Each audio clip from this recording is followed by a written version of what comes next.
শুভ সকাল। তোমরা সবাই কেমন আছো? আশা করছি সবাই ভালো আছো। আর আমার নতুন একটি ভিডিওতে তোমাদেরকে অনেক অনেক স্বাগত। আর আমি চিত্রা, ছোট্ট একটি গ্রামের বউ। আজ আমি সকাল থেকে কি করছি সেটা তোমাদের সাথে শেয়ার করব। আজ ছিল শনিবার আর আমি আজ অনেক সকালে উঠে গেছি। এখন বাজে ঘড়ির কাঁটায় 6:30। আর আমার ছেলে এখন ঘুমাচ্ছে, তাই আমি ভাবলাম ফুলটা তুলে নিয়ে আসি। আর আমার ফুল তুলতে খুব ভালো লাগে। প্রতিদিন ফুল তোলা হয় না, তবে আমি চেষ্টা করি যে নিজের হাতে ফুল তুলে পুজো দেওয়ার।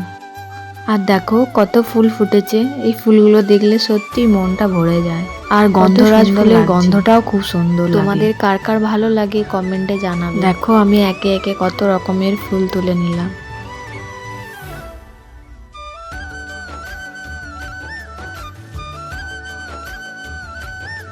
আর এদিকে আমি ফুল তুলতে তুলতে ভাবছি যে আমার ছেলে উঠে গেল নাকি। অবশ্য মা বাড়িতে আছে, মাকে বলে এসেছি যে আমি ফুল তুলতে যাচ্ছি, কিট্টুকে দেখবে। দেখো আজ সকালটা কত সুন্দর লাগছে।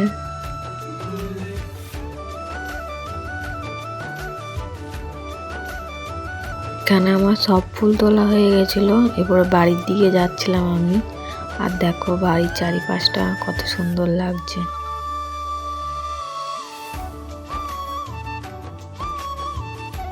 এখানে আমার আটা মাখা রুটি বেলা হয়ে গেছিল, তাই দুধটা বের করে নিচ্ছিলাম। দেখো আমাদের গ্রামের গরুর খাঁটি দুধ। দুধটা কিন্তু অনেক গাঢ়। আমি জল দিয়ে পাতলা করি। চলো তোমাদের সাথে কথা বলতে বলতে আমি রুটিগুলো করে নিই।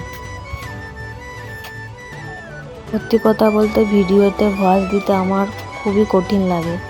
মানে আমি কি ভয়েস দেবো, আমি কি কথা বলবো, ভেবে পাই না। আর আমার এখানে রুটি করা হয়ে গেছিল। আর এখানে দেখো আমার ছেলে ব্রাশ করবে বলে বেরিয়ে গেছে ব্রাশ নিয়ে। ব্রাশ কম করবে, কোলগেট খাবে চেটে চেটে। আর এখানে দেখো আমার মেজো ঠাকুমা এসেছে মাছ দিতে, আর ওকে রাগিয়ে দিচ্ছে যে তোদের বাড়িতে সব নিয়ে নিচ্ছি। আর ও দেখো এখানে ডেলা নিয়েছে, ছুঁড়ে মারবে বলে। কিট্টুকে খাওয়ানো হয়ে গেছিল, তাই ওকে আমি পরিষ্কার করে দিয়েছি। আর এখানে দেখো ওর বম্মার কাছে দিয়ে দিয়েছি, খেলা করবে, তাহলে আমি কাজগুলো তাড়াতাড়ি বাগিয়ে নিতে পারবো। এখানে আমার বাসি কাজ হয়ে গেছিল, আমি স্নান করে নিয়েছি। আর দেখো মালাটা কত সুন্দর লাগছিল। আর আমার পুজো দেওয়া হয়ে গেছে, কি সুন্দর লাগছে ফুল। ঠাকুরের শাড়িটাও চেঞ্জ করে নিয়েছি। এখানে ওই শাড়িটা ধুয়ে দিয়েছি, মিলে দিলাম জানলাটায়। বেশ কয়েকদিন ধরে ভাবছি টমেটোর চাটনি করব, আর করাই হয় না। আর দেখো এইদিকে আমার ছেলে বসে বসে টমেটো খাচ্ছে। দেখো কড়াইতে আমার তেল গরম হয়ে গেছে, সর্ষের তেল দিয়ে দিয়েছি। আর ফোড়নে কালো জিরে তেজপাতা দিয়ে দিয়েছি। এরপরে টমেটোগুলো দিয়ে দিলাম। এগুলো আমার বাপের বাড়ির টমেটো, বাবা দিয়ে পাঠিয়েছিল, তাই কাঁচা কাঁচা ছিল আর পেকে গেছিল, রেখে দিয়েছিলাম কয়েকদিন। দেখো এখানে আমি নুন দিয়ে দিয়েছি যাতে টমেটো থেকে জলটা বেরিয়ে যায়। এখানে আমি গ্যাসের ফ্লেমটা কমিয়ে দিয়েছিলাম যাতে হালকা আছে ভালো সেদ্ধ হয়ে যায়।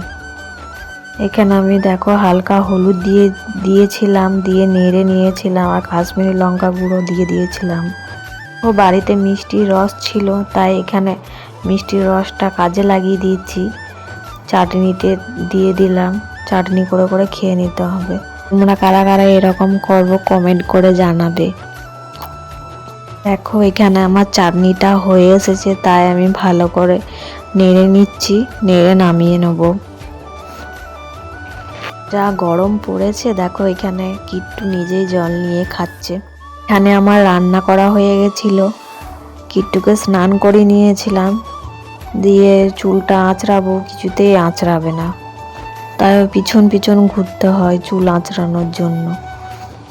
দেখো এই পাপোশটাকে কিট্টু খালি বলে মা কাঁটা কাঁটা। মা কাঁটার ফুকেছে, তাই মা বেটাতে যাচ্ছিলাম। ও কত তাড়াতাড়ি সিঁড়িতে উঠছে দেখো। আর এই রুমটার অবস্থা দেখো না কেন। যাই হোক, বাগাতে তো হবে আমাকে।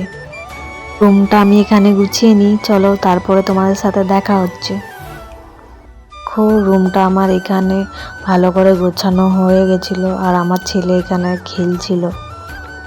গরম পড়েছে তাই কিট্টুকে বেশ কয়েকদিন ধরে ভাত দেওয়া হচ্ছে রাতে। তাই দেখো চালগুলোতে ধান ছিল আর কাকড় ছিল বলে আমি ভালো করে বেছে নিচ্ছি। দেখো এখানে বিকেল বেলায় আমরা ঘুরতে বেরিয়ে পড়েছি, আর এটা আমাদের শ্বশুর বাড়ির পুরনো গোয়ালচালা, তাই তোমাদেরকে ঘুরে দেখাচ্ছিলাম। আর দেখো এখানে কিট্টু খেলা করছিল। আর আজকের ভিডিওটা এই পর্যন্তই। আবার দেখা হবে নতুন একটি ভিডিওর সাথে। কেমন লাগলো জানাতে ভুলো না যেন।